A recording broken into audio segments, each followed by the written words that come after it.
Ayan, Euro 150. Huwag nyo gagawin sa carburetor nyo to para hindi magloloko yung motor mo at hindi laging cleaning ng carburetor ang aabutin nyo. Ito siya kasaya na. Okay lang na wala siyang air cleaner.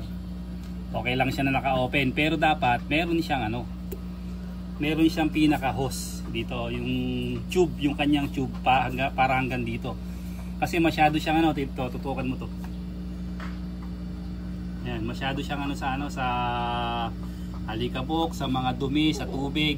Pag umulan lang, automatic magloloko na yung takbo niya, magpupukap-pukap na siya. Kasi nga sobrang dumi ng ayun pinapasok. Okay lang dito ang air cleaner natin. Open kasi makokobera naman siya nito. Ito kaya lang ito kasi basag na, mapapasok ka din ng tubig. Okay lang sanang open dito pero meron tayong tube Mga pantra na motor, ganito yung mga mga TMX 125, mga Motorstar, ganito rin yung mga niya, yung mga air cleaner box niya.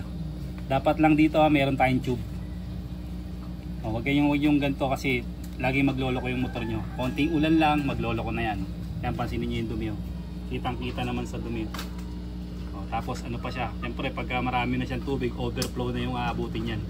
Dahil nahahaluan na yung nahahaluan na yung gas natin ng tubig dito dumadaan. Ito na yung video natin kasaya na dapat kahit naka-open yung ating air cleaner box, meron tayong tube. Dito air cleaner tube, yung pinaka-goma niya rito. Para safety. Tapos ito, hindi siya butas syempre.